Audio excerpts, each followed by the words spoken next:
Bismillahirrahmanirrahim. Assalamualaikum warahmatullahi wabarakatuh. Waalaikumsalam warahmatullahi wabarakatuh. Alhamdulillahirabbil alamin wa bihi nasta'inu ala umuri dunya waddin. Wassalatu wassalamu ala nabiyyina Muhammadin wa ala alihi wa ashabihi ajma'in. Amma ba'd. Ayyuhal ikhwatu wal akhawat al-kiram. Alhamdulillah kita berjumpa lagi dengan acara webinar atau nadwah di kursus unggulan bahasa Arab yang biasanya kita rutin mengundang pemateri, yaitu biasanya sebulan sekali ya, acara yang seperti barusan ini. Dan seperti yang sudah saya sampaikan di awal tadi, yaitu permulaan dengan bersyukur kepada Allah Azza wa Jal dan juga mengucapkan salawat beserta salam untuk Nabi kita Muhammad SAW. Dan untuk mempersingkat waktu, saya lebih fokus kepada inti pembahasan. Jadi awal mula kita mengadakan acara ini adalah untuk menyambut angkatan 5 dari Kuba Reguler, program Kuba Reguler angkatan 5, yang mana berjumlah kita fokuskan hanya 32 orang saja. Kalau dulu mungkin banyak banget ya, bisa 100 orang satu angkatan. Tapi khusus untuk angkatan 5 ini kita perkecil jumlahnya untuk meningkatkan kualitas, lebih fokus kepada pengajaran semacam coaching gitu ya, melatih orang per orangnya itu lebih kita tonjolkan di angkatan yang kelima ini. Nah, untuk memotivasi beliau-beliau dari angkatan 5, baik yang ikhwan 16 orang dan akhwat 16 orang, maka kita mengundang salah satu narasumber yang mana beliau adalah Ustadz Izzuddin Al-Qassam Bahalwan, hafizahullah. Beliau adalah salah satu anggota Komisi Fatwa dari Majelis Ulama Indonesia Pusat, dan beliau adalah salah satu rekan saya dulu di kelas ya. Jadi setiap hari ya ketemu sama beliau, Masya Allah. Dan beliau sekarang sedang menuntut ilmu di Ibnu Khaldun University ya, di Turki ya. Maaf kalau salah pengucapannya, bahasa Turki agak beda kayaknya, bukan Ibnu Khaldun. Nah, ini Ustaz Izzuddin, kaif halukum ya Ustaz? Kaif halukum? Alhamdulillahirrabbilalamin. Khair, Bikhair alhamdulillah. Ustaz, Masya Allah. Khair, alhamdulillah. Alhamdulillah. Ini adalah Ustaz Izzuddin Al-Qassam Bahalwan. كيف الأمور في تركيا؟ الأمور جميلة ما شاء الله، الحمد لله. كلها خير الحمد لله. الحمد لله. مختلفة تماما يعني بإندونيسيا. باقي لك كم يوم هناك أو كم شهر؟ بقي أسبوعين إن شاء الله. لأن ثم مدة تعود. دراستي نعم إن شاء الله. ومدة دراستي في تركيا يعني شهر فقط يعني. Ya, ثم kata بعد beliau أسبوعين إن شاء الله sisa 2 minggu lagi beliau di Turki. Beliau belajar sesi musim panas ya Ustaz ya, sesi liburan musim panas di Ibnu summer Khaldun school. University di Istanbul, Turki. Dan beliau akan kembali ke Indonesia 2 pekan lagi sahih Ustaz. Wa aina taskun ya Ustaz? Aina anta sakin? أنا في اسطنبول يعني. لا في بعدين اسطنبول يعني أقصد قريب. بعد أن ترجع إلى إندونيسيا. إن شاء الله في جاكرتا إن شاء الله. Beliau insya Allah في balik ke جاكرتا. Jakarta, nanti tinggal di sana sahih Ustaz? نعم. نعم. ربما نعطي لكم الفرصة ولنبدأ بالمحور أو الندوة, yang mana materi kita kali ini adalah fokus dari Ustadz Izzuddin. Yang paling penting di sini beliau ingin agar orang-orang Indonesia yang belajar bahasa Arab itu tahu fungsi saya belajar bahasa Arab apa gitu ya. Nah, di antaranya adalah beliau mengulik dari satu sisi yang sangat penting sekali, apa peran bahasa Arab yang kita pelajari dalam memahami Al-Quran. Dan itu yang paling pentingnya ya. Dan apa beda nggak sih gitu ya, orang yang belajar bahasa Arabnya, kok bahasa Arab, orang yang baca Quran terjemah Ustaz, apakah beda? Kan udah ada terjemahan banyak tuh Ustaz ya, di toko buku ya, Quran terjemah. Kok masih perlu belajar bahasa Arab? Kan udah diterjemahin gitu ya. Kan udah banyak buku agama pakai bahasa Indonesia. Nah, kenapa kok kita penting untuk belajar bahasa Arab gitu? Apa bedanya? Nah, ini kira-kira akan beliau bahas insya Allah dalam 1 jam ke depan. هل ستعرض الشارحات يا أستاذ؟ ممكن إن شاء الله في الأمثلة فقط يعني. للأمثلة فقط. نعم. Insyaallah Insyaallah biidznillah. nanti ada beberapa PowerPoint yang beliau presentasikan kalau butuh untuk menunjukkan contoh-contoh. Naam. لنعطيكم الفرصة يا أستاذ تفضل. Baik. Baik. Bismillahirrahmanirrahim. Assalamualaikum warahmatullahi wabarakatuh. Waalaikumsalam السلام warahmatullahi ورحمة الله وبركاته. Alhamdulillahil azizil ghaffar ja'ili kulli syai'in bimiqdar munzilil kitaba wal hikmata li taqwimis suluki wal afkar. Sallallahu ala nabiyyina nabiyil mukhtar wa ala man tabi'ahum bi ihsanin ila yaumil qarar.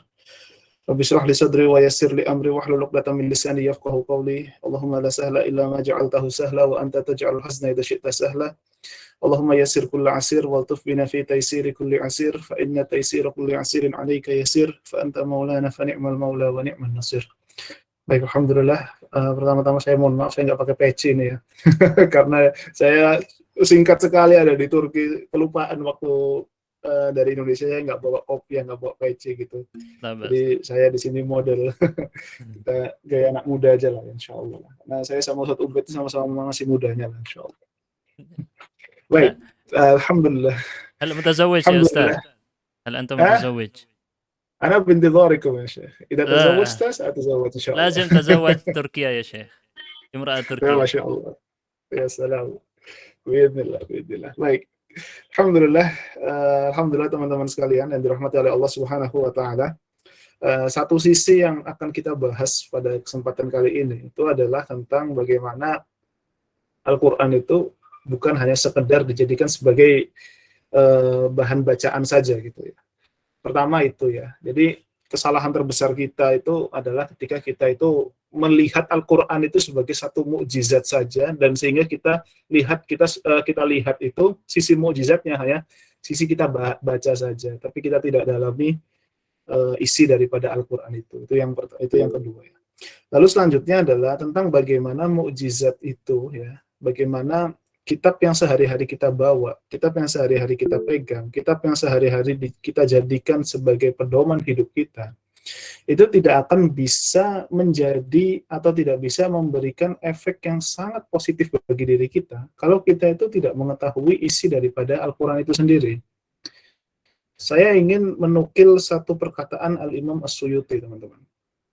Al-Imam As-Suyuti itu ya dalam kitabnya Al-Itqan ya, beliau itu menyebutkan tentang ada dua mukjizat yang beliau sebutkan. Jadi berkaitan dengan mukjizat yang Allah Subhanahu wa taala berikan kepada para nabinya, itu ada dua macam mukjizat. Ada yang disebut sebagai mukjizat hissiyah dan yang kedua disebut sebagai mukjizat aqliyah.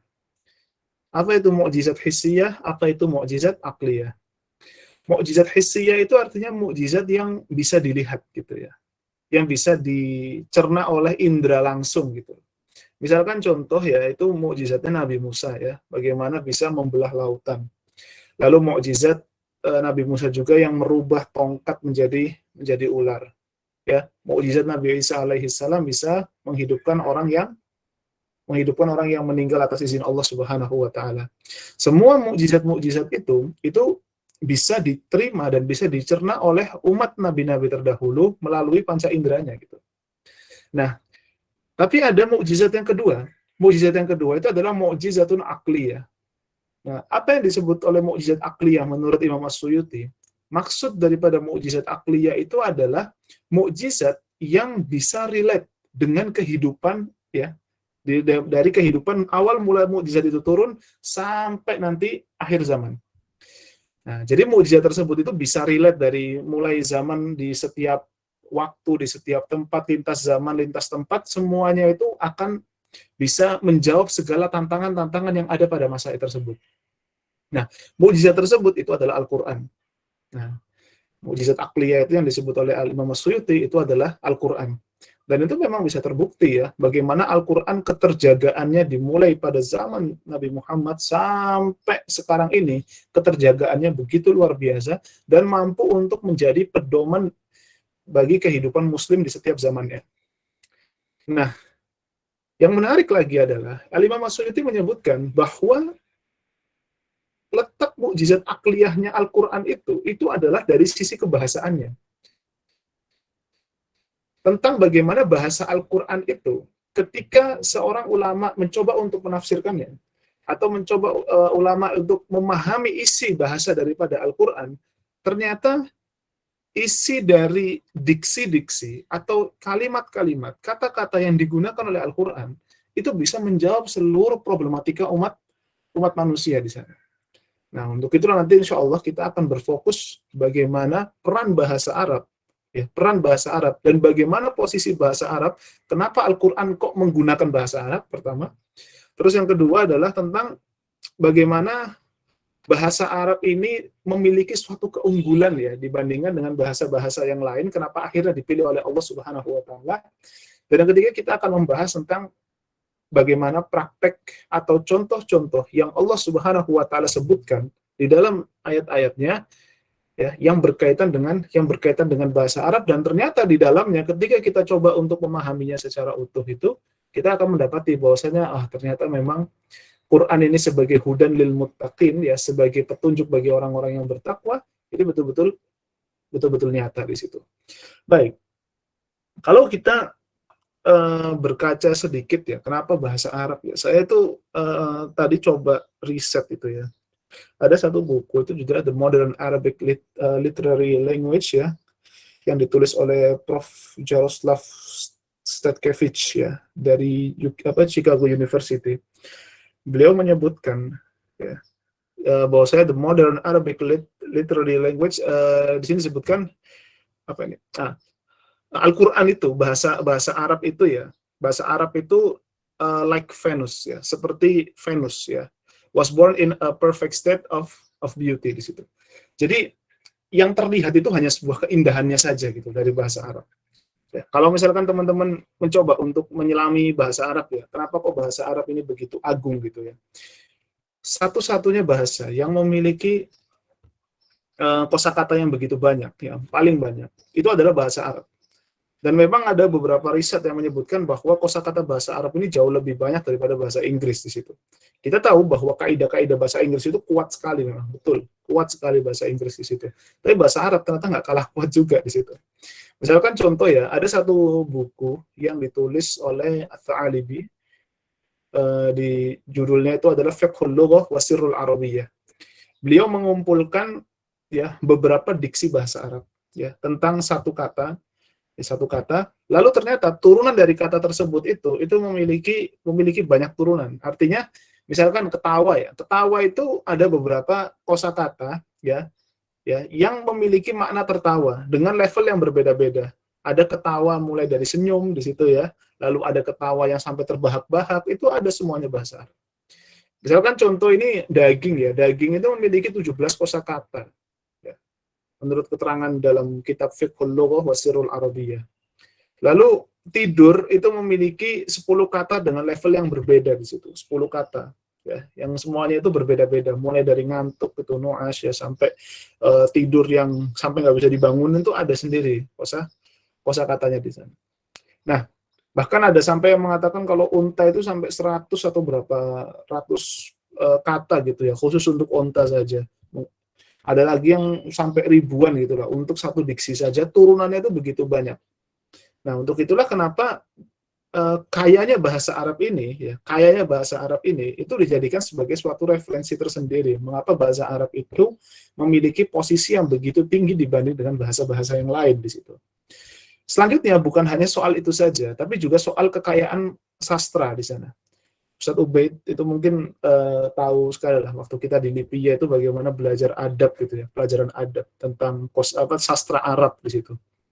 Bagaimana orang-orang Arab itu sangat memuja sekali dengan yang namanya sastrawan gitu ya. Adanya sastrawan itu betul-betul dipuja. Kalau toh misalkan ada orang yang sedang bersengketa di situ ya, maka mereka akan mendatangkan sastrawan untuk memberikan suatu ucapan-ucapan agar sengketa itu bisa segera berhenti di situ. Nah, dari situlah akhirnya ya sejarah akan sastra Arab itu begitu tinggi di situ dan menggunakan bahasa yang begitu agung di sana ya. Dan satu lagi yang perlu diketahui, kenapa kok bahasa Arab itu begitu akhirnya dipilih oleh Allah Subhanahu wa taala. Tentu hikmahnya lebih banyak daripada yang saya sebutkan. Tapi saya hanya menyebutkan hanya beberapa saja. Kalau bisa kita bilang bahasa Arab itu adalah bahasa yang bertahan ya, termasuk bahasa kuno yang bertahan sampai sekarang ya, dengan begitu banyak keterjagaannya. Dan yang kedua adalah bahasa ini itu mudah sekali beradaptasi. Ya, mudah sekali beradaptasi.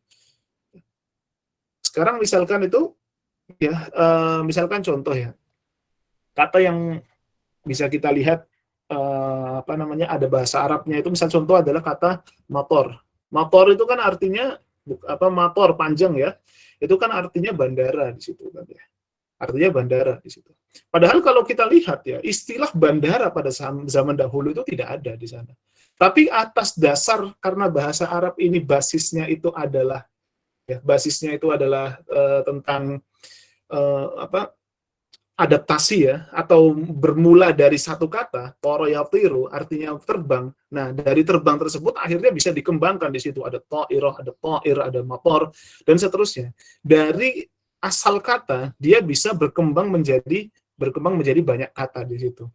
Karena kaidahnya banyak. Kalau misalkan menggunakan kata kerja lampau, maka menggunakan fi'il madhi. Ada kata kerja sekarang, ada kerja kata kerja perintah, ada larangan, ada untuk menunjukkan tempat itu bagaimana perubahannya, ya. Untuk menunjukkan alat itu bagaimana perubahannya. Jadi karena ada kata dasarnya, maka kata dasar ini bisa dikembangkan untuk dijadikan sebagai sebagai kosakata baru yang tidak keluar daripada sumber dari kata yang pertama di sana. Nah, karena keluasan bahasa Arab inilah akhirnya itu kenapa bahasa Arab itu menjadi satu posisi yang begitu besar ya, untuk dijadikan sebagai suatu referensi dan menjadikan seseorang itu bisa menjadi cerdas mudah gitu loh. Karena kan saya pernah dengar itu ya, salah seorang mengatakan bahwa ini salah satu dokter yang ada di salah satu dokter yang ada di Jakarta itu, Dr. Syamsuddin Arif mungkin ya. Kalau teman-teman biasa ikut INSIS, biasanya tahu beliau. Beliau pernah bilang gini, bahwa orang yang memiliki kemampuan bahasa banyak ya, memiliki perbendaharaan bahasa yang banyak, dia tuh cenderung adalah orang yang cerdas di situ. Karena untuk merubah satu bahasa ke bahasa yang lain itu berat sekali di situ. Misalkan contoh saya ini sekarang di Turki ya, bahasa Turki itu berat sekali, sangat berat dia saya bilang. Bahasa Inggris sama bahasa Arab itu mudah lah insya Allah untuk kita pelajari. Tapi kalau bahasa Turki ini memang agak sedikit berat di situ.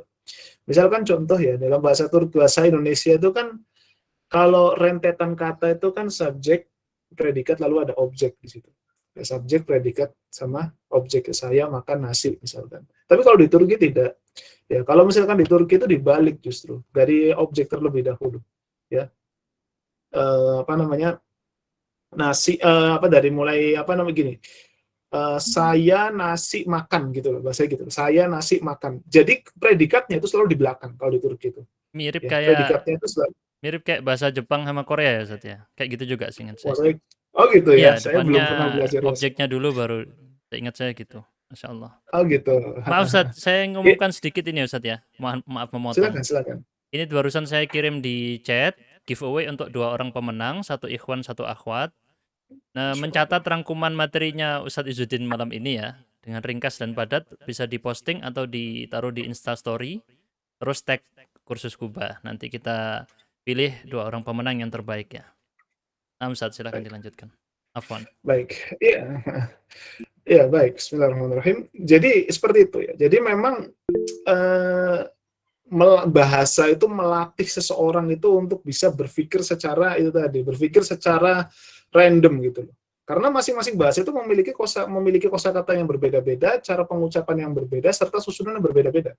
Kalau seseorang itu memiliki perbendaharaan kata ya, lalu lisan yang bisa beradaptasi dengan bahasa yang banyak, serta yang ketiga dia bisa mengetahui susunannya itu dengan mudah, maka otomatis dia memiliki kecerdasan yang tinggi. Maka mempelajari bahasa itu sama seperti melatih otak kita untuk bisa menjadi cerdas. Dan bahasa Arab karena berbagai macam kosakatanya, cara pronunciation-nya itu lebih harus dilatih juga di situ kan. Lalu susunan kata dalam bahasa Arab juga begitu banyak ya.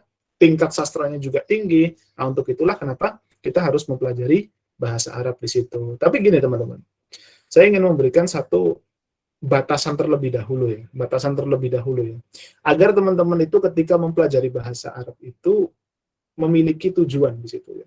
Agar jangan sampai ya, ketika misalkan belajar bahasa Arab dan sudah selesai sampai khatam ya di kursus Kuba ini, Ya, lalu teman-teman akhirnya di akhir akan bertanya-tanya, tujuan saya untuk mempelajari bahasa Arab itu apa sih? Nah, gitu. Nah, jadi gini, kenapa kita batasi tujuannya itu untuk mempelajari Al-Quran di situ ya? Tujuannya untuk mempelajari Al-Quran. Pertama adalah mempelajari Al-Quran ini kewajiban kita, satu ya, kewajiban kita sebagai seorang Muslim. Karena kita ya, sebagai seorang Muslim harus mengetahui apa yang Allah Subhanahu Wa Taala sampaikan. Yang kedua adalah mempelajari hadis Nabi Muhammad Shallallahu Alaihi Wasallam. Nah, kalau misalkan kita tidak memiliki tujuan ini, ya kita tidak memiliki tujuan ini, itu berat sekali gitu ya. Ini sebagai tujuan dasar. Karena saya khawatir ya, ini beberapa murid saya juga mengajar bahasa Arab di Jakarta. Beberapa murid saya akhirnya bertanya sama saya, Ustaz, tujuan belajar saya bahasa Arab itu apa sih, Ustaz? Orang saya juga bukan orang Arab, nggak akan saya pakai di Indonesia gitu kan, karena saya di Indonesia menggunakan bahasa Indonesia dan bahasa Jawa mungkin, untuk orang Jawa, apa gunanya bagi saya? Nah, pertanyaan-pertanyaan seperti itu biasanya akan keluar ketika nanti sudah di tengah mempelajari bahasa Arab atau di tengah mempelajari bahasa. Atau bahkan pada saat sudah sampai level tertinggi baru kita akan berpikir apa tujuan saya gitu. Nah, untuk itulah kenapa kita harus membatasi ya, terutama bagi teman-teman yang memang belum memiliki gambaran mengenai tujuan mempelajari bahasa Arab, minimal mungkin itu adalah mampu untuk membaca Al-Quran ya, ketika membaca Al-Quran minimal udah tahu bahasanya atau mengetahui terjemahannya. Meskipun kita bisa menjamin bahwa untuk mempelajari Al-Quran secara utuh dari awal sampai akhir itu memang berat memang. Ya, karena kita harus mempelajari tafsirnya. Tapi minimal kita udah bisa baca kitab, alhamdulillahirabbil alamin. Ya, saya bisa katakan bahwa setelah nikmat iman dan Islam itu adalah nikmat tahu bahasa Arab gitu loh.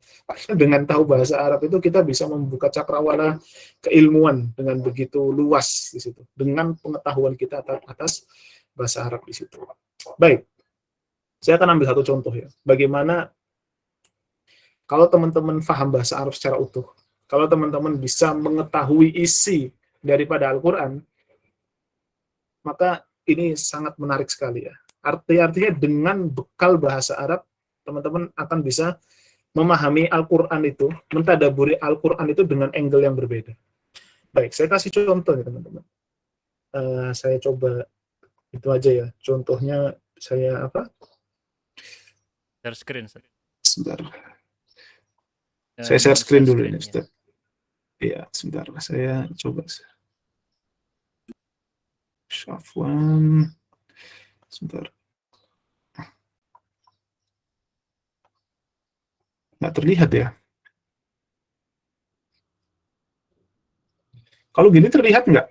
Belum terlihat ya? Belum, Ustaz. Antum klik Belum yang ya? sampingnya logo tangan itu, Ustaz. Iya, terus jendela ya kalau nggak salah ya. Iya, kalau kan pilihan itu ada jendela, seluruh layar, atau tab.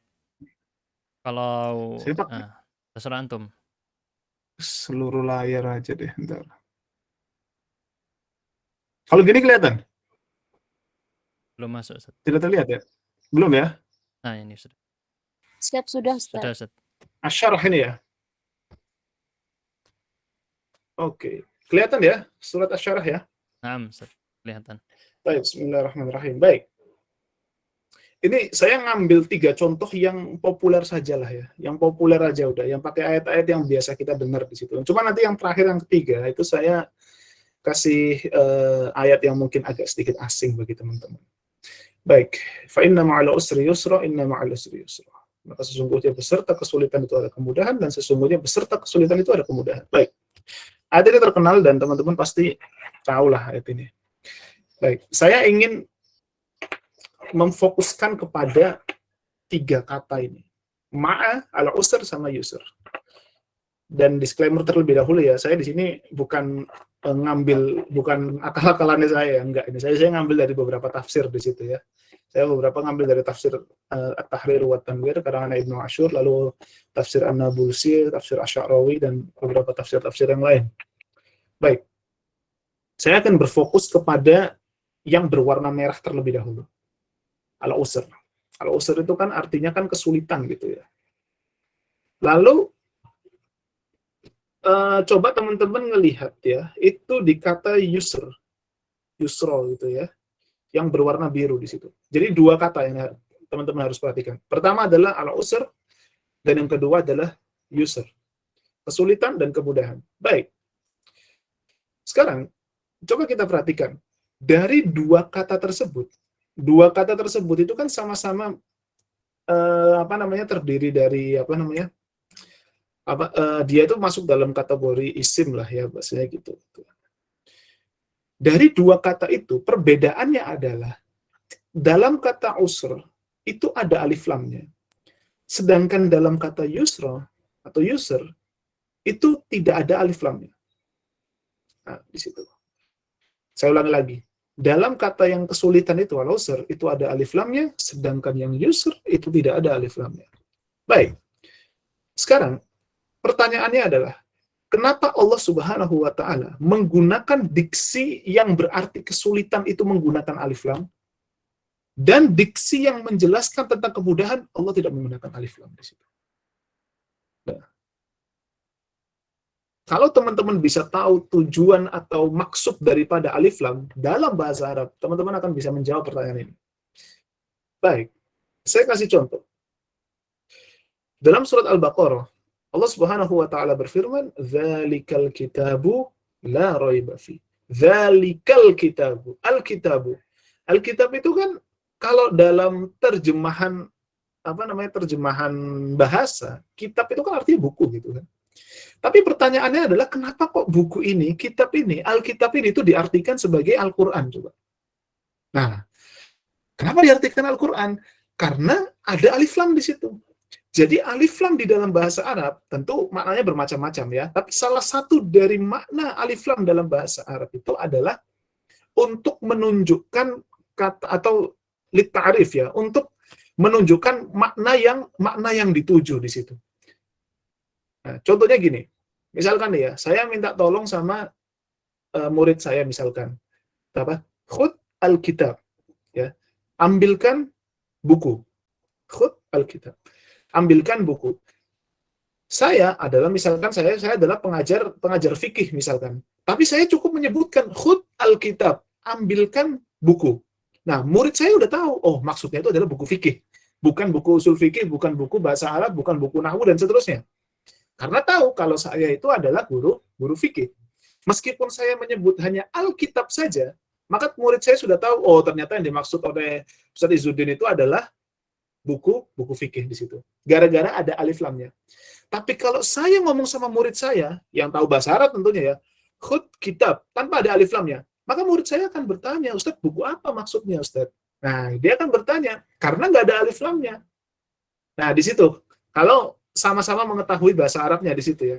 Jadi, kenapa dzalikal kitabul la raiba fi? Alkitab di situ diartikan Al-Qur'an? Nah, karena sudah tahu maksud daripada kitab itu adalah Al-Qur'an.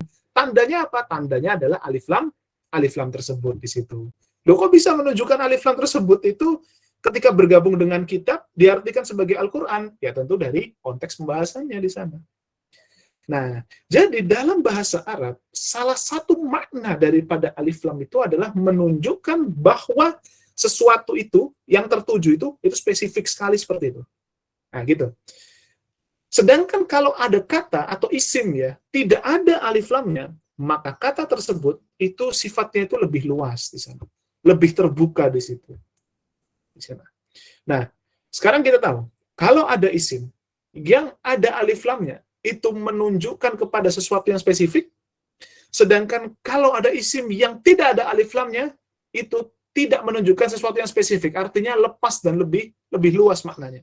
Ini salah satunya ya, biar tidak dibatasi seperti ini, karena nanti akan ada kata-kata yang lain ya, yang alif lam itu bisa bermakna lain di situ. Tapi saya nggak mau menyebutkan terlalu banyak, khawatir teman-teman nanti pusing. Minimal biar teman-teman tahu lah salah satu maknanya di situ. Baik, saya ulang lagi. Kalau ada isim yang ada alif lamnya, menunjukkan spesifik. Tapi kalau tidak ada alif lamnya, maka sifatnya itu lebih luas di sana. Oke, sekarang kita praktekkan dalam ayat ini. Al-usr artinya kesulitan. Kesulitan ketika bergabung dengan alif lam. Usr bergabung dengan alif lam, maka kita bisa tahu, oh maksudnya berarti kesulitannya itu spesifik. Kesulitannya itu cuma itu saja. Kesulitannya itu cuma suatu hal yang difikirkan oleh manusia di situ. Artinya spesifik sekali kesulitan yang dialami oleh manusia. Maka sesungguhnya fa inna ma'al Belum bang, belum bang. ma'al usr, kesulitan yang spesifik itu yusra, ada kemudahan. Ya, ada kemudahan. Kemudahan yusran di situ tidak menggunakan alif lam. Tandanya apa? Bahwa kemudahan yang Allah berikan kepada kita, kemudahannya itu sifatnya lebih luas. Karena bisa jadi kita cuma punya satu masalah atau masalah yang spesifik itu saja, tapi kemudahan yang Allah Subhanahu wa taala sediakan kepada kita itu lebih luas di sana. Pengetahuan akan hal ini itu hanya berdasarkan kepada alif lamnya saja. Coba detailnya Al-Qur'an dalam menggunakan ya diksi-diksi yang tepat gitu ya. Untuk menunjukkan bahwa kesulitan itu hanya spesifik itu saja, tapi kemudahan yang Allah sediakan itu lebih luas. Baik. Dan ini tuh ya penggunaan alif lam di sini yang menunjukkan spesifik untuk kesulitan dan kemudahan itu yang sifatnya lebih luas itu relate banget dengan apa? Relate banget dengan kehidupan manusia ketika dia mengalami kesulitan. Coba kita perhatikan teman-teman. Kalau misalkan dari kita atau saudara-saudara kita, teman-teman kita lagi sulit, ini dia kan biasanya overthinking gitu kan ya. Dia sangat overthinking. Waduh, aku ini sulit, ini ada masalah ini, ada masalah itu. Dia bisa menyebutkan segala permasalahannya di sana. Dan mungkin permasalahannya 1, 2 gitu aja. Kalau nggak kena utang, ya terus habis itu putus cinta atau apa. Kesulitannya dia alami itu mungkin hanya spesifik itu saja. Tapi kemudahan yang Allah Subhanahu wa taala berikan, potensi yang Allah Subhanahu wa taala berikan kepada dia itu sangat luas. Buktinya kita sekarang masih hidup, tandanya bahwa Allah masih memberikan potensi untuk menyelesaikan permasalahan kita di situ. Maka sebagian ulama mengatakan, dari ahli tafsir mengatakan bahwa kenapa kok alif lam di situ itu, kenapa untuk kesulitan itu ada alif lamnya, sedangkan untuk user itu tidak ada alif lamnya, untuk menunjukkan bahwa kesulitan kita satu, atau masalah kita satu, tapi kemudahan yang Allah Subhanahu wa taala berikan itu lebih banyak atau 2 kali lipat lebih banyak daripada kesulitan yang kita alami di sana. Dan pengetahuan itu hanya kita dapatkan dari sisi kebahasaannya, teman-teman. Artinya kita bisa tahu ya bagaimana kita bisa memaknai Al-Qur'an sedalam ini kalau seandainya kita itu mengetahui bahasanya di situ. Baik, tapi apa berhenti sampai situ? Tidak. Saya nggak akan mau berhenti sampai situ. Coba kita perhatikan diksi yang Allah Subhanahu wa taala berikan. Fa inna ma'a. Sekarang kita kembali ya. Tadi al-usr sama yusr sudah. Sekarang kita ke ma'a di situ. Ma'a itu artinya bersamaan. Ya bersama, beserta di situ. Pikiran manusia secara awam, dia pasti akan mengatakan bahwa kemudahan itu datangnya setelah kesulitan gitu ya. Jadi rentetannya itu kesulitan terlebih dahulu, baru setelah itu kemudahan. Ya, jadi ada kesulitan dulu, baru kemudahan. Tapi Allah tidak menggunakan kata itu. Ya. Tapi Allah Subhanahu wa taala tidak menggunakan fa inna ba'dal usri yusra. Maka sesungguhnya setelah ada kesulitan, ada kemudahan di situ. Allah nggak menggunakan kata ba'da di situ. Tapi Allah menggunakan kata ma'a di sana. Artinya bersamaan di situ. Loh, kenapa kok Allah nggak menggunakan kata ba'da tapi menggunakan kata ma'a? Baik, sekarang kita analisa terlebih dahulu. Ma'a itu artinya apa sih? Ma'a itu artinya beserta. Ma'a itu artinya bersamaan. Ya. Artinya bersamaan di situ. Coba kalau misalkan ya, saya sama Ustadz Ubed misalkan, ya. Saya sama Ustadz Ubed ini. Misal rumah saya itu 1 kilometer dari, atau misalkan jangan 1 kilometer lah kejauhan lah, 500 meter dari sekolah. Ya, dari sekolah. Lalu rumahnya Ustadz Ubed itu di 200 meter dari sekolah. Kami jalan nih. Kami jalan dengan dari arah yang berbeda. Sampai ternyata di depan kelas ya, saya itu masuknya bersamaan sama Ustadz Ubed. Berarti tandanya apa? Tandanya antara jarak saya sama Ustadz Ubed ketika bersamaan itu jaraknya dekat berarti kan. Artinya kebersamaan atau kebesertaan ketika bersama, maka jarak antara dua hal itu pasti berdekatan. Nah, dari situlah kenapa kita tahu bahwa ma'a itu artinya bersama, dan bersama itu identik dengan kedekatan. Maka kalau kita ada masalah, maka di dekat dengan masalah tersebut itu ada kemudahan. Jadi bukan berarti kita sulit terus habis itu tunggu lama banget baru ada kemudahan, tidak. Tapi justru dengan adanya kesulitan tersebut, di dekat dengan kesulitan itu ada kemudahan di sana. Loh Ustaz, tapi saya punya masalah, tapi kok masalah saya nggak selesai gitu kan ya. Solusinya kok nunggu, saya harus sabar dulu. Nah, coba kita perhatikan teman-teman. Ya. surat Ar-Rahman itu ya, itu menjelaskan kepada kita bagaimana nikmat yang Allah Subhanahu wa taala berikan kepada kita itu begitu banyak di situ. Artinya kemudahan yang Allah sediakan itu sebenarnya sudah tersedia di situ. Makanya kenapa Allah menggunakan kata ma'a di sini untuk menunjukkan oh ternyata saya memang sedang sulit di situ, tapi ternyata Allah masih memberikan saya kehidupan. Allah Subhanahu wa taala masih memberikan saya kesempatan. Allah Subhanahu wa taala masih memberikan saya uang. Allah Subhanahu wa taala masih memberikan saya potensi-potensi yang ada untuk menyelesaikan masalah tersebut. Berarti bersamaan dengan kesulitan ada kemudahan di situ. Ketika kita ada masalah, ada potensi kita untuk menyelesaikan masalah tersebut di sana. Nah, menarik sekali ya, penggunaan diksi-diksi Al-Quran seperti ini. Ya, sampai akhirnya kita bisa memahami Al-Quran secara mendalam, itu tidak bisa kita gapai kalau kita tidak mempelajari bahasa Arab di sana. Dan memang ada ilmunya sendiri, teman-teman ya. Kenapa kok nggak pakai ba'da? Kenapa? Tadi kan saya sebutkan ya. Kenapa kok Allah nggak menggunakan kata ba'da? Fa inna ba'da. Maka sesungguhnya setelah kesulitan itu ada kemudahan. Kok menggunakan ma'ah bersamaan di situ? Nah, itu ada ilmunya sendiri nanti, teman-teman ya. Kalau teman-teman belajar ilmu ma'ani ya dalam balaghah itu ya. Nanti sampai level tertingginya itu nanti ada pelajaran balaghah yang menjelaskan tentang bagaimana sih pemilihan diksi ya, agar diksi Al-Qur'an itu agar isi dari kata-kata kita itu tertata dengan rapi gitu ya. Sekaligus juga bagaimana melatih keindahan dalam bertutur, keindahan dalam menulis, itu nanti ada bahasanya sendiri, teman-teman. Nah, maka dari itulah kenapa Allah menggunakan kata ma'a bukan karena kata ba'da, karena ada kaidahnya sendiri dalam bahasa Arab di sana. Dan teman-teman nggak akan pernah bisa menjawab inti atau isi daripada Al-Quran secara menyeluruh kalau teman-teman nggak bisa bahasa Arab di situ. Baik, semoga jelas ya. Sekarang saya lanjutkan ke contoh yang kedua. Al-Baqarah ayat 183. Ini saya kasih satu saja lah, ya nggak usah satu saja, nggak perlu lama, nggak perlu banyak-banyak. Ayat terkenal sekali. Ya ayyuhalladzina amanu kutiba alaikumusyiyamu kama kutiba alal ladzina min qablikum la'allakum tattaqun. Wahai orang-orang yang beriman, diwajibkan atas kamu berpuasa, sebagaimana diwajibkan atas orang sebelum kamu agar kamu bertakwa di situ. Baik. Teman-teman coba perhatikan ya. Kalau dalam bahasa Indonesia itu kan kata kerja, itu kan ada dua ya. Ada kata kerja aktif sama kata kerja pasif. Ya.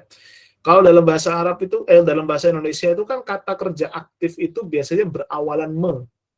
Ya, saya mengajar, saya menulis, saya membaca, saya memakan nasi itu dan seterusnya. Biasanya berawalan me. Tapi kalau kata kerja pasif maka berawalan di. Kan gitu. Saya dipukul ya. Saya saya dijitak gitu misalkan ya. Atau saya dinilai atau saya dikerjain gitu. Macam-macam. Nah, dalam bahasa Arab pun ya, itu juga ada ya bentuk kata yang bersifat aktif dan ada kata yang bersifat pasif di situ. Ya. Biasanya kalau ada kata bahasa Arab ya, kata bahasa Arab kata kerja itu kan biasanya terdiri dari 3 kata. Biasanya ya, nanti ada tambahan tentunya. Ada 3 kata ya. Kata pertama biasanya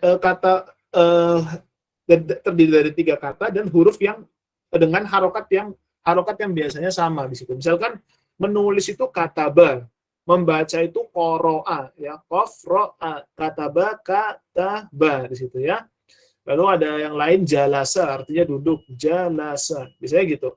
Tapi kalau sudah berubah menjadi kata pasif ya, itu bukan AAA lagi, bukan AAA, AIA atau AUA, bukan gitu lagi. Tapi biasanya bentuknya fu'ila ya, kataba, kutiba gitu. Ya. Lalu ada lagi misalkan qoro'a, uri'a gitu ya. Doroba artinya memukul, duriba berarti dipukul gitu. Nah, di situ. Jadi kalau bentuknya fa'ala itu berarti kata kerjanya aktif di situ. Tapi kalau fu'ila itu berarti kata kerjanya dia pasif di sana. Baik. Sekarang kita mau berfokus di dalam kata kutiba di sini, diwajibkan. Oke. Ketika kata kerja pasif, ya, ketika kata kerja pasif, biasanya itu subjeknya itu nggak disebut. Saya dipukul. Berarti kan ada subjek yang lain yang memukul saya kan, harusnya gitu. Tapi nggak disebutkan di situ. Saya atau nasi dimakan. Nah, nasi itu sebagai objek di situ kan ya. Subjeknya itu disembunyikan di sana. Kalau misalkan saya memakan nasi, berarti subjeknya itu adalah saya. Ya. Di sini Allah Subhanahu wa taala menyebutkan kutiba, diwajibkan atas kamu berpuasa sebagaimana diwajibkan atas orang sebelum kamu agar kamu bertakwa. Baik. Pertanyaan menariknya itu adalah kenapa kok Allah Subhanahu wa taala menggunakan kata kerja pasif bukan kata kerja aktif di sini? Nah, ini inti dari pemahaman kita terhadap ya kata kerja pasif di sini. Oh iya Ustadz, wajar karena kata kerja pasif itu tidak disebutkan subjeknya. Oke, memang betul tidak disebutkan subjeknya. Tapi apa sih makna terdalamnya? Kenapa kok Allah itu menggunakan kata kerja pasif di situ? Untuk bisa menjawab ini, kalau kita tahu, ya, untuk bisa menjawab ini ya, kalau kita tahu kita bisa menggabungkan antara kebahasaan dengan fitrah manusia. Harus kita hubungkan dengan fitrah manusia. Baik. Contoh teman-teman. Teman-teman itu kalau misalkan, atau gini deh, manusia secara fitrah, dia itu pasti akan berpuasa, teman-teman. Ya, secara fitrah. Itu dia pasti akan berpuasa. Coba teman-teman perhatikan deh ya. Kalau misalkan ada orang ya yang kena penyakit gula,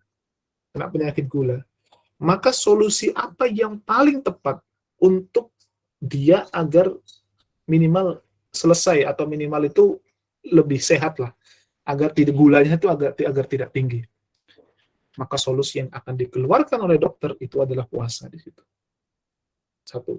Yang kedua, ada orang kena obesitas misalkan, atau kena darah tinggi lah, atau obesitas lah yang paling enak lah.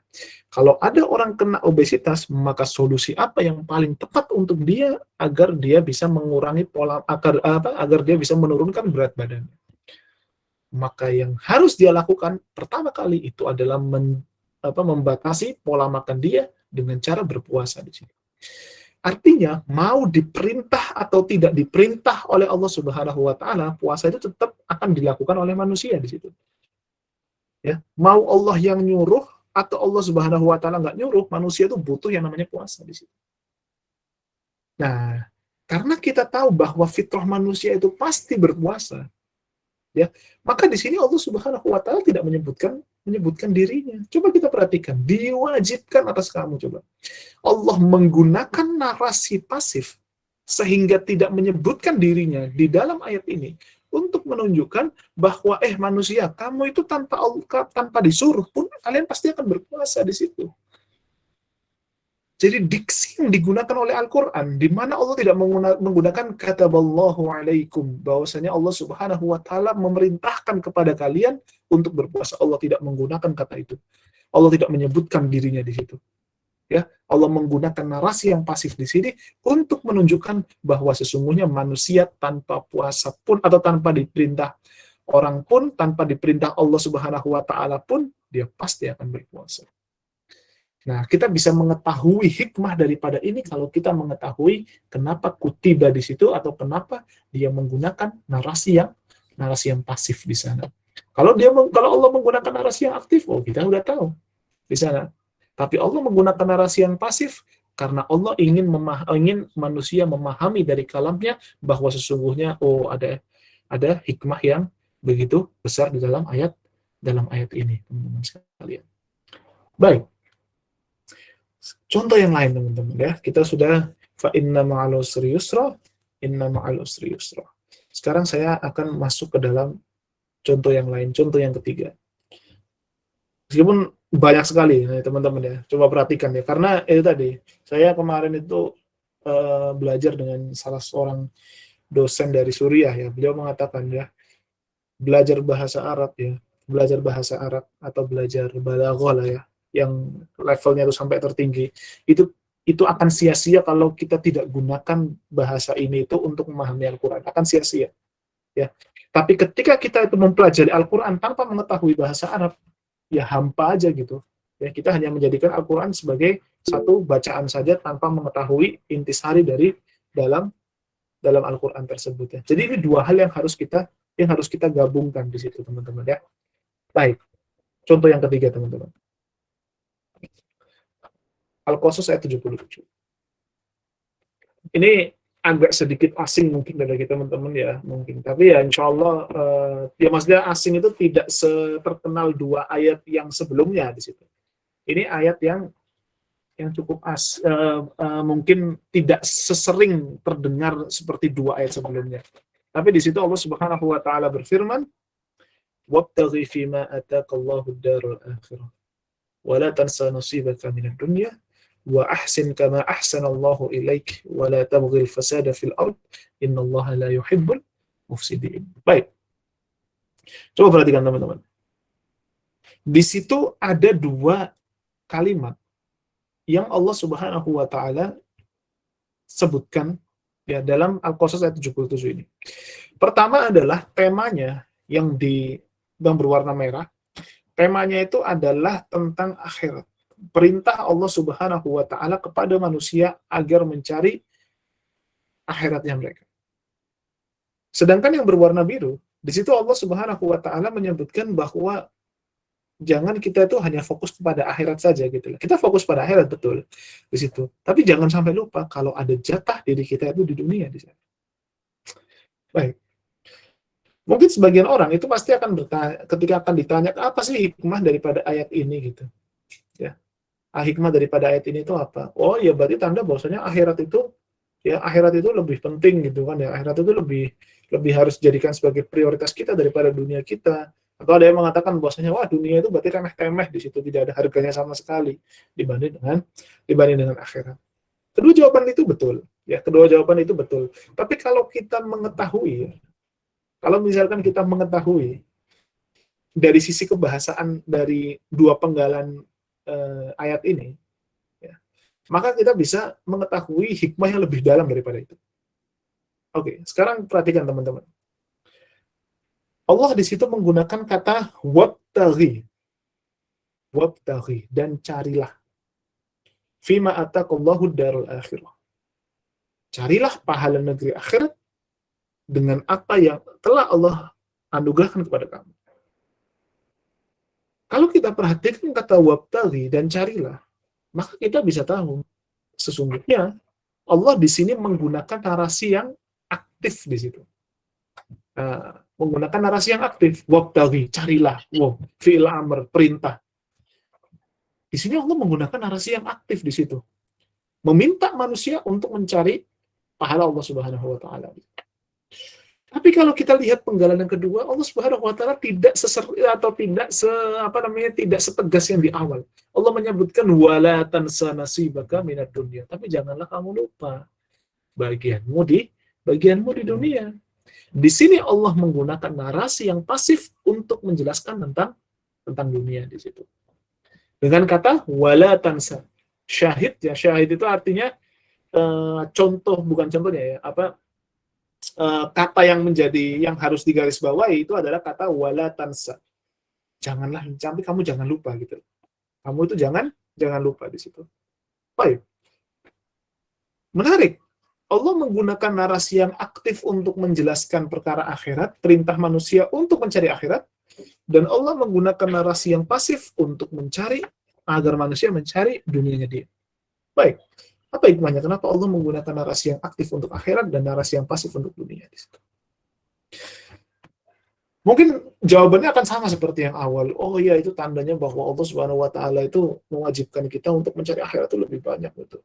Ya, dunia ini bolehlah dikit-dikit tapi minimal tapi jangan jadi fokus gitulah. Jawabannya betul sekali. Tapi kalau kita hubungkan ayat ini dan narasi yang Allah gunakan kepada fitrah manusia, maka kita akan menemukan satu hikmah yang besar. Coba kita perhatikan, kita alihkan pembahasan ayat ini beserta itunya. Ya, kita alihkan sisi kebahasannya terlebih dahulu, kita masuk ke dalam satu ruangan yang lain. Apa ruangan itu? Ruangan fitrah. Fitrah manusia ketika diperintah untuk melaksanakan kewajiban-kewajiban akhirat, kewajiban-kewajiban yang bersifat akhirat seperti sholat, puasa, zakat, dan seterusnya, maka manusia cenderung akan malas melakukan. Berapa banyak orang disuruh diperintah untuk puasa, kamu puasa dong gitu kan ya. Wah, puasa itu apa namanya lemes gitu kan ya. Kemudian ayolah kamu sholat lah, terus nanti lah gitu. Waktu masih panjang di situ, waktu isya itu masih panjang sampai subuh. Saya masih bisa nyantai-nyantai gitu. Nanti menjelang subuh baru saya sholat isya. Misalkan seperti itu. Ya, artinya manusia ketika disuruh untuk melaksanakan suatu perintah akhirat, maka manusia itu cenderung tidak akan melakukannya dengan mudah di situ. Perlu berat lah di situ, harus penuh dengan semangat baru dia akan melakukan hal itu. Tapi sedangkan kalau manusia diperintah untuk melaksanakan dunia, ya, untuk pekerjaan lah gitu kan ya, lalu untuk apa namanya, untuk kemaslahatan kehidupan dia, untuk penguatan ekonomi dia, agar dia itu bisa menafkahi anak istrinya. Manusia itu tanpa disuruh untuk ini, dia tuh pasti akan mencari di situ. Beda sama akhirat. Kalau di akhirat harus diperintah dulu, sholat subuh dibangun-bangunin terlebih dahulu, disiram air pakai 1 galon, dia baru bisa bangun di sana. Tapi kalau sudah permasalahan dunia, nanti dulu. Kalau sudah masalah dunia tuh, ya Allah, aku nggak perlu disuruh untuk nyari dunia, pasti aku akan nyari.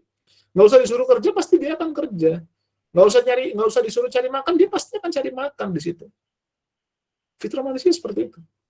Nah, kalau kita gabungkan antara narasi yang tadi Allah Subhanahu wa taala sebutkan di dalam Al-Qasas ayat 77 ini dengan fitrah manusia dan kita gabungkan, maka kita bisa tahu bahwa alasan kenapa Allah menggunakan narasi yang aktif untuk permasalahan akhirat karena Allah tahu fitrah manusia bahwa sesungguhnya manusia kalau sudah disuruh untuk permasalahan akhirat, dia akan sering lupa.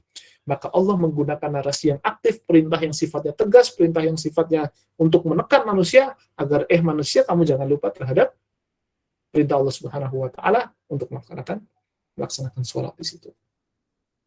Tapi Allah menggunakan narasi yang pasif untuk permasalahan dunia karena Allah tahu, Maha tahu sekali Allah Subhanahu wa taala untuk manusia itu tanpa disuruh itu udah pasti akan kerja. Nggak usah disuruh pasti dia akan cari makan. Nggak usah disuruh dia pasti akan mencari kebahagiaan diri dia di dunia di situ. Nah, kita bisa mengetahui itu semua itu karena kita mengetahui narasi kebahasaan dari Al-Quran di sana. Nah, dari situlah teman-teman ya, ini 3 contoh yang paling nyata ya, dan mudah-mudahan relate sekali dengan kehidupan kita gitu kan ya.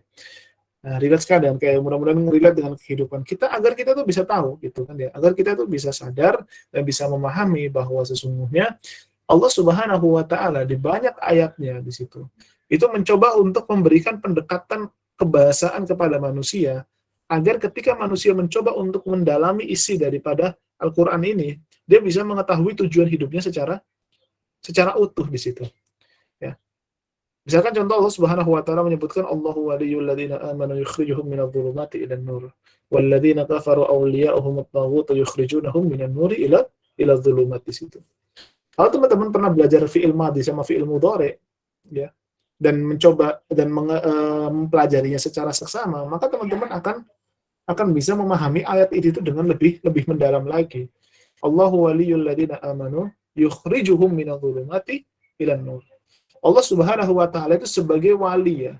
Ya Allah Subhanahu wa taala itu sebagai wali atau yang sebagai yang paling membimbing manusia di situ kan ya, yang sebagai support manusia yang begitu utuh di situ. Dan Allah Subhanahu wa taala menyebutkan yukhrijuhum minadh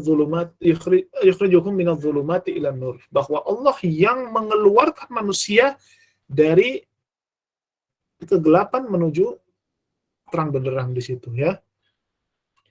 Pertanyaannya adalah Allah menyebutkan dirinya itu ya, menyebutkan bahwa Allah mengeluarkan manusia dari kegelapan menuju jalan yang begitu terang. Allah menggunakan fi'il mudhari di situ. Fi'il mudhari ya artinya kata kerja yang menunjukkan sekarang atau masa depan di situ. Tapi kalau teman-teman membaca tentang makna daripada fi'il mudhari bukan hanya sekedar masa sekarang dan masa depan itu saja. Tapi fi'il mudhari itu bisa mencakup 2 kaidah atau 3 kaidah bahasa Inggris. Kalau bahasa Inggris itu kan ada present tense, lalu ada future ya, dan continuous di situ. 3 kaidah bahasa Inggris ini itu dimasukkan dalam 1 kaidah bahasa Arab dalam tata kata kerja ya atau fiil, itu yang disebut sebagai fiil mudhari di situ. Maka ketika Allah Subhanahu wa taala menyebutkan yukhrijuhum minadh dhulumati ilan nur, bahwa Allah Subhanahu wa taala akan mengeluarkan manusia dari kegelapan menuju keterangan, maka kalau hari ini kita itu sedang dalam kegelapan, maka hari ini pula insya Allah Allah akan memberikan terang benderang di situ. Kalau toh misalkan suatu saat kita akan masuk ke dalam kegelapan, maka Allah juga akan memberikan jalan yang terang di sana. Kalau kita melakukan kegelapan terus-menerus dan terus-meneruslah Allah Subhanahu wa taala akan memberikan keterangan bagi kita. Nah, gitu. Kalau kita bisa mengetahui makna daripada fi'il mudhari di sini. Allah tidak menggunakan fi'il madhi di sini untuk kata kerja lampau, tapi Allah menggunakan fi'il mudhari untuk memberikan makna yang terdalam bahwa sesungguhnya manusia ini benar-benar dijadikan sebagai manusia ini betul-betul dijaga betul oleh Allah Subhanahu wa taala. Dan itu masih banyak sekali ayat-ayat yang lain teman-teman ya. Kalau teman-teman perhatikan dari sisi kebahasaan di situ ya. Kenapa kok Allah Subhanahu wa taala menyebutkan wali di situ kan ya? Ya, kenapa Allah Subhanahu wa taala menggunakan wali di sana? Itu nanti akan ada maknanya tersendiri di situ. Lalu kenapa Allah Subhanahu wa taala menyebutkan Al-Qur'an itu hudan lil muttaqin ya, sebagai petunjuk bagi orang-orang yang bertakwa. Kok bukan petunjuk bagi orang-orang yang ingkar nama Allah Subhanahu wa taala. Tapi kok justru orang yang bertakwa yang dikasih petunjuk oleh Allah Subhanahu wa taala. Lalu orang-orang yang tidak beriman, orang-orang yang tidak memiliki akhlak yang baik ya, atau orang yang ingkar pada Allah Subhanahu wa taala, apakah tidak diberi hidayah oleh Allah Subhanahu wa taala? Nah, itu bisa dijawab kalau kita mengetahui makna-makna yang digunakan oleh Al-Qur'an di sana ya. Dan masih banyak yang lainnya lah dalam surat Ad-Duha di situ. Kenapa kok diksi yang digunakan oleh Allah Subhanahu wa taala itu adalah Ad-Duha. Lalu setelah itu ada walaili idza saja di situ kan ya. Oh, itu untuk menunjukkan bahwa konteks ayat itu turun karena Nabi lama tidak turun wahyu kepada Nabi Muhammad SAW, sehingga akhirnya para orang-orang yang benci pada Nabi Muhammad SAW memberikan hinaan kepada Nabi bahwa sesungguhnya Allah telah meninggalkan wahai Muhammad. Lalu setelah itu Allah Subhanahu wa taala turunkan surat Ad-Duha. Loh, kok Ad-Duha? Apa kaitannya? Apa relate-nya Ad-Duha ini dengan kejadian Nabi di situ kan ya? Kenapa kok pakai Ad-Duha? Oh, kita bisa tahu. Kita bisa mengetahuinya kalau kita mengetahui sifat atau pengetahuan yang terdalam tentang makna duha.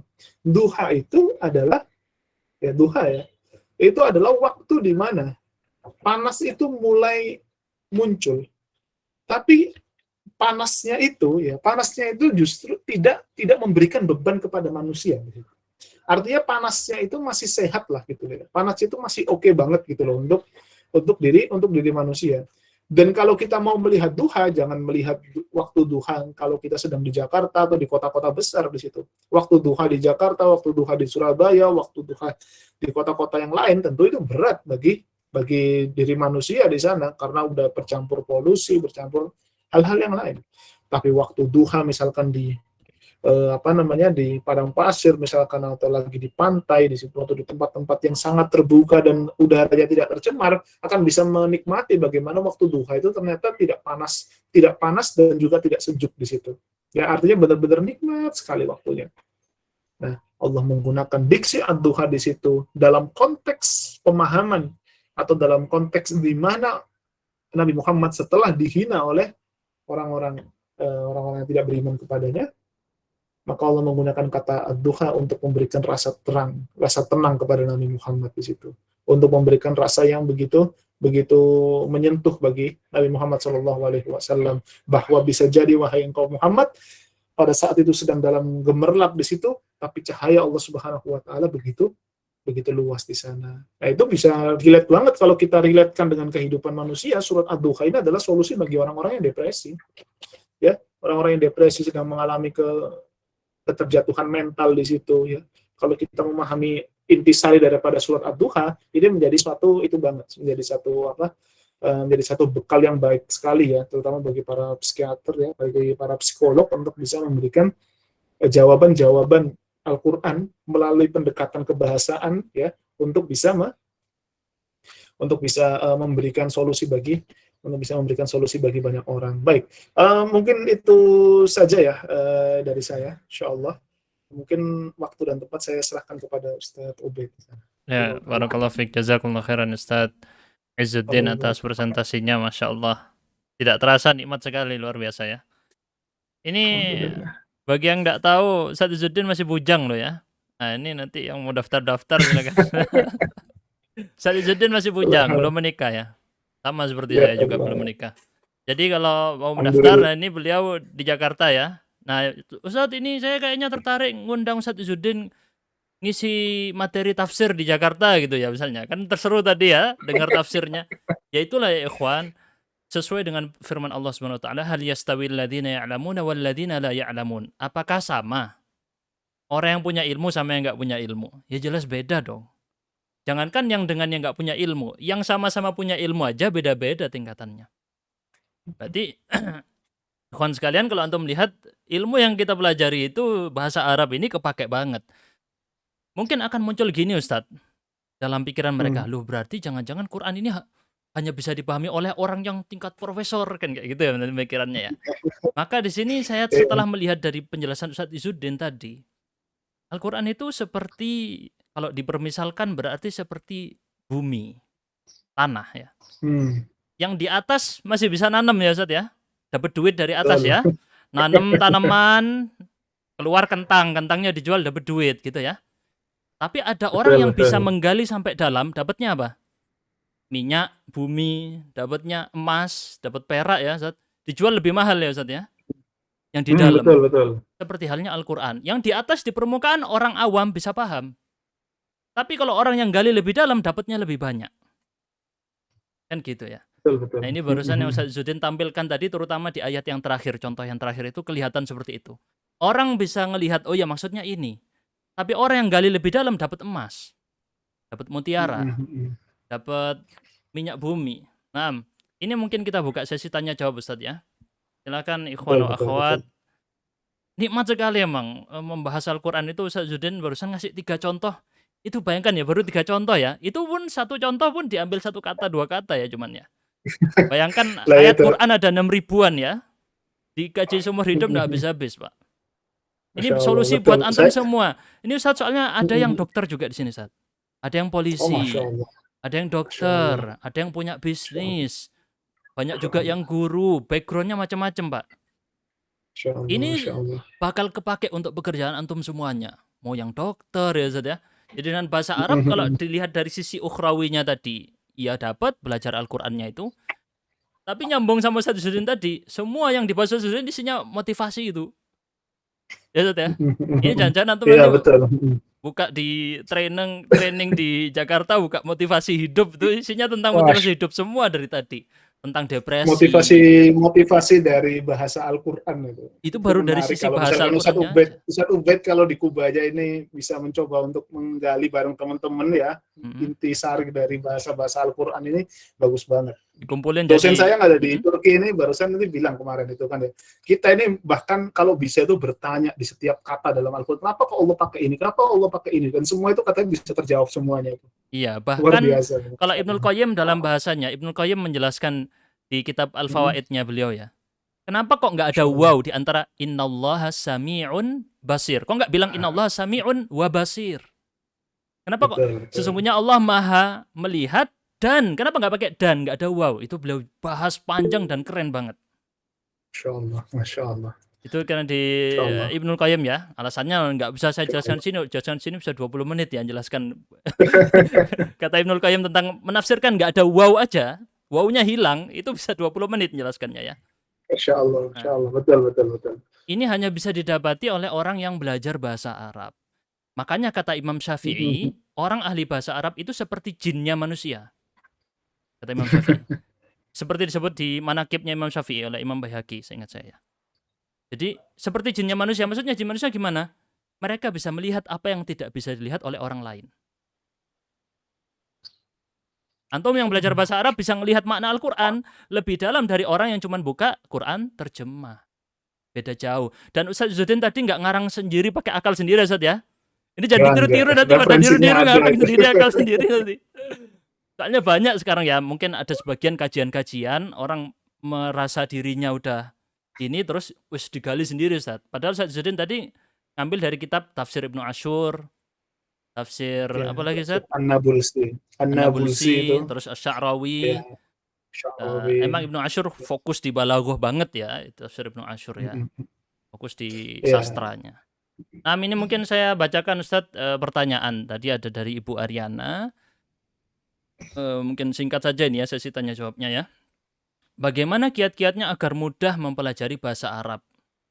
Soalnya yang ini kan banyak bapak-bapak, ibu-ibu ya Ustadz Zudin ya. Usia di atas 40 banyak nih di sini. Nah, gimana Ustadz? Biar nggak kesulitan.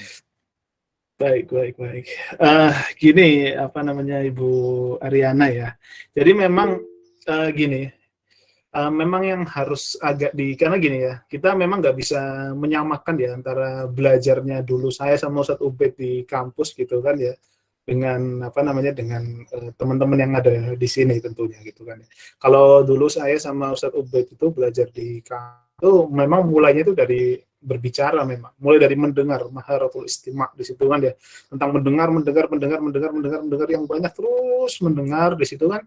Lalu setelah itu tahapannya setelah mendengar, baru setelah itu kita mengucapkan di situ. Ya sama seperti bayi di situ kan ya, mendengar yang terlebih dahulu yang banyak, lalu setelah itu berbicara, habis setelah berbicara lalu kita itu mencoba untuk menulis, setelah membaca, setelah kita mencoba untuk membaca baru kita masuk ke dalam tahap menulis. Jadi memang levelnya itu memang seperti itu gitu.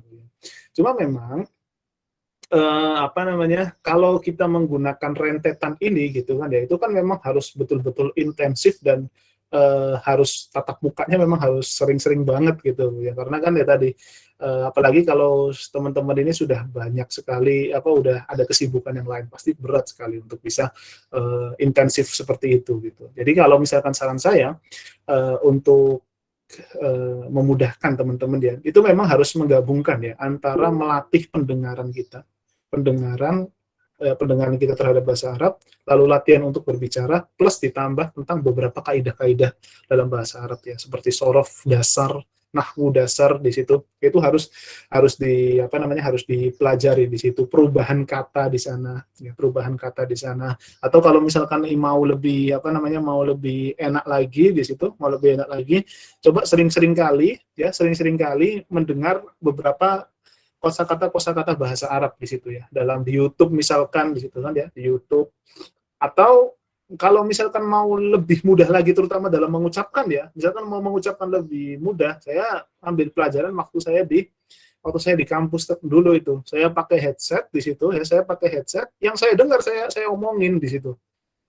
Saya ngomongin, misal teksnya sudah ada nih, ya, teksnya sudah ada. Atau kalau misalkan tanpa teks lebih baik, misalkan di sini ada kata-kata kataba, saya ucapin kataba gitu kan ya, kataba Muhammad apa dan kitaban dan seterusnya di situ. Atau kalau misalkan ada teksnya di situ, atau misalkan boleh kalau misalkan pakai Al-Qur'an misalkan. Ya, mendengarkan plus juga sambil membaca di situ. Jadi pendengaran sama pendedi sudah ada 3 yang bermain di sini, pendengaran kita, penglihatan kita, sama ucapan kita, sama lisan kita itu bisa kena di sana. Tapi ala kulli hal ya, jadi saran saya ya tadi ya, rentetannya coba perbanyak pendengaran ya, mendengarkan kosakata atau beberapa video-video, mungkin satu bed banyak ya referensi video-video yang baik itu untuk permulaan, lalu setelah itu coba untuk berbicara pelan-pelan, plus ditambah dengan itu latihan beberapa kaidah-kaidahnya. Itu untuk memudahkan kita juga untuk bisa membaca. Karena ya tadi, kalau kita hanya berfokus kepada mendengarkan dan berbicara terus-menerus di situ, saya khawatirnya tadi gitu kan ya, kita ngambil waktu yang lama, ya, kita ngambil waktu yang banyak, kita hanya berfokus pada itu dan kita tidak memakainya pada saat di kehidupan sehari-hari. Nah, yang relate banget, yang bisa kepake di kehidupan sehari-hari itu adalah ketika kita membaca sebetulnya. Karena kita orang Indonesia, nggak mungkin ngomong, kita itu baca gitu. Nah, jadi mendengarkan sama berbicara itu sebagai jadi sebagai alat utama untuk bisa kepada tahap membacanya itu tadi gitu. Mungkin seperti itu insyaallah. Satu bed lah insyaallah Saya itu lebih bahasakan paham. ulang tadi Pak Ustadz Izzuddin menyampaikan, jadi asal muasal kita membuat acara ini dengan Ustadz Izzuddin, kita tuh sempat chat-chat gitu ya di WhatsApp. Kenapa kok kita membuat acara ini? Karena banyak pengajaran bahasa Arab di Indonesia yang melatih orang ngomong, ya Ustadz ya, kan banyak ya. Cuman nanti Betul. masalahnya ketika udah bisa ngomong nih, masa bangun tidur ngomong sama istrinya ngomong bahasa Arab, istrinya nggak bisa bahasa Arab, anaknya diajak ngomong bahasa Arab, anaknya belum bisa juga. Nggak apa-apa Ustadz menciptakan lingkungan ya. Nanti kalau udah jadi satu lingkungan satu rumah, ketemu luarnya, sedangkan bahasa yang praktik seperti itu adalah pembiasaan. Saya Saya kasih contoh gini ya. Saya dan Ustadz Izzuddin dulu belajar di Libya 6 tahun atau 7 tahun. Sehari-hari bahasa Arab di kelas ya Ustadz ya. Di kelas bahasa Arab.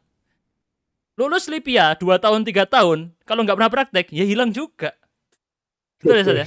Jadi kaku lagi ngomong gitu. Walaupun nanti ya masih ngerti orang Arab ngomong ngerti gitu ya. Maka intinya adalah Ustadz Izzuddin pengen agar orang belajar bahasa Arab lihat yang paling kepake kita apa? Ya memahami Qur'annya. Kalau ngomongnya kan tadi saya bilang, masa mau manggil supir angkot pakai bahasa Arab? Nggak bisa.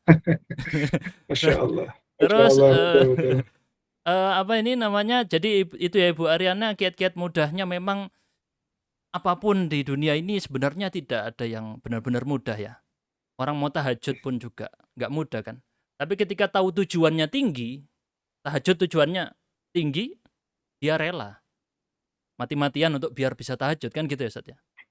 Itu dan bahasa Arab. Tahu tujuannya tinggi nih, memahami Quran, sesulit apapun dia terobos. Dan kan kita Pak, para pelaku kejahatan itu, bunuh itu sulit, korupsi itu sulit. Cuma sulit apa ya? Zina itu sulit, lebih sulit dari sholat Pak. Tapi kok mereka bisa berjuang menuju kejahatannya? Kok kita kepada kebaikan nggak mau berjuang seperti mereka berjuang? Kalah ya. Iblis saja itu nggak pernah menyerah ya Pak ya. Itu sifat yang paling bagus dicontoh dari iblis adalah nggak pernah menyerah. Baik, ini saya tanya lagi Ustaz, pertanyaannya Ustaz ya. Ada yang aku lihat tadi mau komentar sedikit satu mungkin ya. Mungkin ini aja Ibu ya. Apa namanya satu, kenapa kok kita harus pakai bahasa Arab ini Al-Qur'an gitu Bu ya. Mungkin setelah ini mungkin bisa kita mempelajari bahasa Arab dan bisa membaca buku-bukunya gitu. Tapi kan kembali lagi ya, apa buku-buku kita atau bahkan ucapan kita ketika kita hanya bisa berbicara itu hanya berhenti pada saat kita itu tidak memakainya di situ. Tapi kalau kita mempelajari Al-Qur'an, mempelajari bahasa Arab untuk tujuan Al-Qur'an, itu akan sampai berlaku sampai kita sampai nanti di akhirat itu akan menjadi syafaat bagi kita semua di situ. Jadi itu tujuannya lah. Bismillah, insyaallah mudah-mudahan Allah Subhanahu wa taala mudahkan. Amin. Sesuai dengan ayat pertama tadi contohnya ya. Itu biar mudah, kita kejawab di situ ya. Nah, terus ini ada yang bertanya gini Ustaz, karena antum menyebut balaghah tadi Ustaz. Balaghah itu bagi yang belum tahu, balaghah itu ilmu semacam belajar kaedah membuat perkataan agar sampai. Sebenarnya kalau dicari nanti munculnya retorika, tapi sebenarnya dia lebih luas dari retorika ya. Bukan sekedar ilmu retorika, tapi dia merangkai kata dan bukan sekedar sastra, tapi dia juga hal-hal yang bukan sifat sastra juga ya Ustaz ya. Umum dia. Nah, ilmu balaghah intinya tinggi lah ilmunya ya. Memahami makna lebih dalam. Kayak tadi contoh-contoh Ustadz Izzuddin itu isi-isinya itu ilmu balaghah semua tadi. Yang Ustadz Izzuddin praktekkan tadi 3 contoh itu ilmu balaghah semua. Nah, tahapan belajarnya apa Ustadz biar sampai ke balaghah? Katanya begitu. Pertanyaan dari Nur Anissa. Masya Allah, tabarakallah. Ya, ala kulli hal itu tadi ya. Ya intinya itu perkuat tadi gitu ya. 4 tahapan awal di situ kan, mulai dari mendengar, lalu membaca, mendengar, berbicara, membaca, lalu setelah itu menulis di situ. Nah, intisari daripada itu di dalamnya itu ada ilmu-ilmunya di situ kan ya. Mendengar sama berbicara itu ilmu umum lah ya yang bisa kita lakukan untuk sehari-hari di situ. Nah, balaghah itu dan ilmu-ilmu yang lain itu masuk dalam kategori membaca sama menulis di situ. Membaca itu nanti butuh yang namanya ilmu shorof sama nahwu di situ. Jadi kalau misalkan teman-teman sudah selesai, udah bisa ngomongnya udah lumayan bagus nih di situ kan ya, atau misalkan ngomongnya nggak apa-apa deh, ngomongnya masih terbata-bata di situ, tapi ternyata penguasaan pembacaannya itu bagus misalkan di situ ya. Nah, untuk penguasaan pembacaan yang bagus itu memang bekalnya dari nahwu sama shorof di situ. Nah, kalau mudah nahwu sama shorof ini udah bagus, kaidah-kaidahnya sudah dipelajari, udah bisa mengi'rab ya untuk mengeluarkan oh ini itu subjek, oh ini itu objek, oh ini itu sifat, oh ini macam-macam. Udah bisa mengetahui uslub cara bagaimana orang Arab itu atau cara bahasa Arab itu berbicara. Jadi jangan sampai di situ kan ya kita makan kita makan nasi mandi tapi rasanya sayur asem, itu kan nggak enak di situ kan ya. Itu bahasa Arab tapi rasanya rasa Indonesia. Itu jangan sampai. Jadi kita itu bahasa Arab memang betul-betul nasi mandi, rasa nasi mandi gitu kan ya. Nah, itu mengetahuinya ya dari nahwu sama shorof. Kalau nahwu sama shorof ini udah bagus nih, dalam artian sudah udah oke lah ya, baru kita masuk ke dalam tahapan yang tertinggi, yaitu tahapan balaghah di Balaghah. situ. Jadi balaghah itu puncaknya lah, bisa dibilang seperti itu. Meskipun nanti ada yang lain-lain memang, tapi setidaknya kalau sudah sampai dalam level balaghah itu sudah bagus sekali, insya Allah. Ya, itu jawabannya ya. Saya singkatkan. Pertama sorof dulu kalau menurut para ulama ahli lughah, Ibnu Jinni di antaranya ya, beliau bilang sorof dulu karena membuat kata, perkata yang dibahas. Baru nahu itu merangkai kalimatnya itu, membahas jabatan kata dalam kalimat, baru yang kemudian balaghah itu ya. Jadi urutannya sorof, nahu, balaghah itu ya, Nur Anissa jawabannya. Kalau mau lanjut lebih dalam nanti usul fikih di atasnya balaghah. Betul ya Ustaz ya? Nyambung soalnya. Baik, ini pertanyaan dari Pak Bagus. Gak apa ya Ustaz ya? Udah jam berapa di sana di Turki Ustaz? Di sini itu jam 5.16. Jam Oh, ntar lagi 5.16 maghrib itu udah. baru asar. Oh, baru asar. Lu antum sholat asar Baru asar. jam berapa? Hah? Sholat asar jam berapa berarti? Kalau di sana? Sholat asar jam 5 lebih ini. Jadi di Berarti sini sekarang itu udah ini. sekarang sudah masuk waktu asar. Ya udah, Baru aja adzan di sini. baru adzan ya. Nggak apa-apa, Kita kita percepat ya. persingkat aja mungkin ya, biar gitu ya, insya Allah. Ini katanya gini Ustaz, pertanyaannya. Dalam Al-Quran terdapat perbedaan arti terjemahan masing-masing penerbit Quran. Untuk level pemula bahasa Arab bagaimana menghadapi seperti ini Ustaz? Misal yang sempat populer ya, antum tahu Al-Maidah ayat 51 itu, yang mengartikan kata wali itu ya. Aulia, wali diartikan teman, sejati, ada yang pemimpin gitu ya. Ataupun ayat-ayat yang lain. Gimana Ustaz? Ya, intinya gini ya, memang semua terjemahan itu bahkan kalau kita berkaca kepada sejarah, itu ulama itu dulu itu berbeda pendapat tuh soal apakah Al-Quran ini boleh diterjemahkan atau tidak. Karena terjemahan itu sangatlah terbatas bahasanya. Tidak akan pernah bisa menandingi itu Al-Quran ya. Bahasa Al-Quran itu nggak bisa di situ. Makanya ulama berbeda pendapat. Tapi ala kulli hal diterjemahkan juga. Ya, ada para ulama memutuskan untuk ya udah diterjemahkan aja untuk memudahkan orang awam bisa memahami Al-Quran. Jadi gini, Pak Bagus ya. Kalau misalkan mau mempelajari Al-Quran, ya mempelajari Al-Quran, nggak apa-apa belajar Al-Quran dan mempelajari terjemahannya, tapi dengan satu syarat. Ya. Satu syarat itu harus belajar juga sama guru, gitu ya. Belajar sama guru yang tahu ilmu Al-Quran, tahu mengenai tafsir dan tadabbur daripada Al-Quran di situ. Nggak ada masalah kalau misalkan mau mempelajari dari membaca Al-Qurannya, begitu pula terjemahannya, itu tidak ada masalah untuk memudahkan kita terlebih dahulu lah. Bekal pertama bukan bekal utama di situ. Sebagai bekal pertama, lalu setelah itu jangan berhenti di situ saja ya, dibarengi dengan membaca bersama ustadz, bersama pengajar-pengajar yang memang mengetahui ilmu Al-Quran agar tidak salah paham terhadap makna daripada Al-Quran di situ. Jadi bisa saling melengkapi di situ. Tentu penjelasan ustadz, ada yang ustadz yang mendalam, ada ustadz yang mungkin masih belum begitu mendalam sekali gitu kan ya.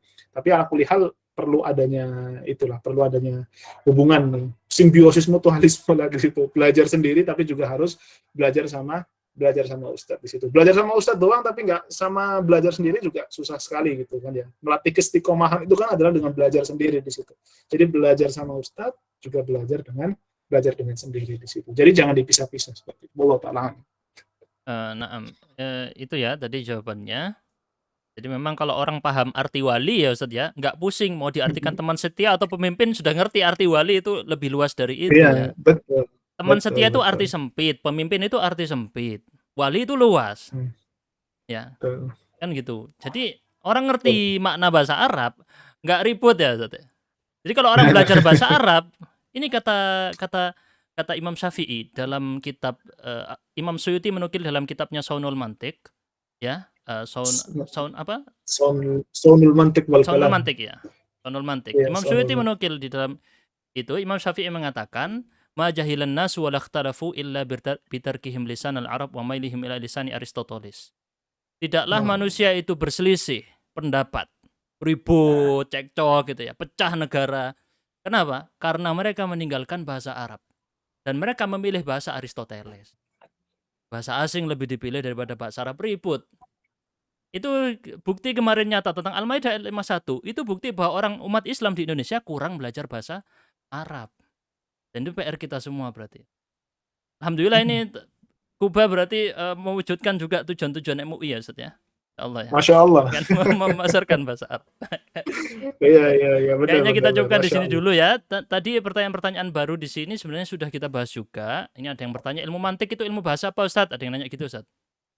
Ya, ilmu mantik itu ilmu logika, bahasanya gitu. Jadi kalau ada Logika. yang pernah belajar logika dasar, nah itu ya, itu ilmu mantik di situ. Mantik itu logika ya. Baik, ini ada lagi menumbuhkan cinta pada bahasa Arab tadi sudah dibahas ya. Bagaimana menumbuhkan cinta pada bahasa Arab sudah nyambung. Terus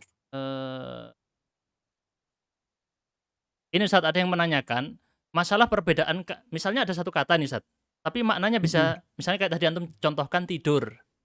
Dalam bahasa Arab kan tidur ada macam-macam, ada rokoda, ada nama, ada lain-lainnya. Nah, itu gimana kita tahu perbedaan maknanya Ustadz? Kata Wa'udi Marsiana ini ya. Ya ada kamusnya, ada kamusnya memang ya untuk mengetahui perbedaan di situ dan untuk bisa apa istilah gini, karena kan ada kamusnya nih ya, ada kamusnya, tapi terkadang kita kan untuk memaknai, ini kira-kira yang bener yang mana gitu kan, itu kita harus baca tafsir memang di situ. Dan alhamdulillah untuk bisa mengetahui perbedaan-perbedaan itu ya, perbedaan makna di sana, kita alhamdulillah. Saya pikir tuh kamus Al-Munawwir tuh udah cukup sebetulnya untuk bisa mengetahui perbedaan-perbedaan di situ ya, untuk mengetahui bahasa Arab ya. Untuk yang belum mengetahui bahasa Arab secara utuh ya di situ ya. Tapi kalau misalkan udah tahu bahasa Arab ya nanti bisa merujuk pada buku-buku yang lain di situ. Tapi untuk mentarjihnya sehingga bisa mengetahui ternyata makna ini yang lebih tepat, ini makna yang benar, ini makna yang dimaksud. Nah, itu memang harus membaca tafsir, terutama kalau kita melihat konteksnya itu adalah sedang mempelajari Al-Qur'an di situ. Iya, beliau ini nanyakan gini Ustaz, apakah itu dipelajari di nahwu atau di sorof atau di balaghah katanya begitu, atau di bidang ilmu lain? Memang ada ilmunya lainnya Ilmu di situ. Al-Furuq Memang dalam ilmu Al-Lughawiyah ya. balaghah itu Namanya Al-Lughawiyah itu nama bidang silakan, studinya silakan. Ibu atau saudara atau saudari Wa'udi Marsiana, nama bidang studinya Al-Furuq Al-Lughawiyah. Ada beberapa kitab tentang itu yang membahas itu seperti karangan Ibnu Faris dan lain-lain. Betul. Baik. Ada kitabnya judulnya Al-Furuq Al-Lughawiyah juga. Iya, Al-Furuq Al-Lughawiyah banyak ya. Kitab-kitab yang dikarang tentang Al-Furuq Al-Lughawiyah sudah zaman dulu. Perbedaan Alhamdu dengan Athana misalnya ya. Alhamdu dengan Al-Mahdu terusnya. Baik, kita tutup di sini dulu. Terima kasih banyak Ustadz Izzuddin atas kesempatannya. Insya Allah bukan pertemuan pertama dan terakhir ya. Insya Allah nanti kapan lagi ya request. Ayo. Terus ya ini Ustadz Izzuddin masih bujangan ya. Jadi terbuka. Dan yang mau ngundang Ustadz Izzuddin, yang mau ngundang Ustadz Izzuddin di Jabodetabek, Ustadz Izzuddin di Jakarta, biar buka majelis tafsir kayak tadi seru ya. Saya aja menikmati sama sekali. Padahal saya lagi sakit ini Ustadz. Jujur saya lagi sakit ya. Tapi saya dengarkan ceramah Ustadz Izzuddin 1 jam. Tidak jemu, alhamdulillah. Nikmat sekali karena Al-Quran yang dibahas. Al-Quran yang membuat kita jadi seperti itu, bukan saya ya. Nah, Al-Quran adalah lautan yang tidak bertepi ya. Tidak akan pernah habis kita gali sampai kapanpun. Baik, terima kasih ikhwan akhwat sekalian. Jazakumullah khairan Ustadz Izzuddin. Kita tutup dengan kafaratul majlis. Subhanakallahumma bihamdika asyhadu an la ilaha illa anta astaghfiruka wa atubu ilaik. Barakallahu fikum ikhwan wa akhwat. Mohon maaf dari kami apabila ada kesalahan kata ya. Itu pasti karena ketidaksengajaan atau ketidaktahuan. Assalamualaikum warahmatullahi wabarakatuh. Waalaikumsalam warahmatullahi wabarakatuh.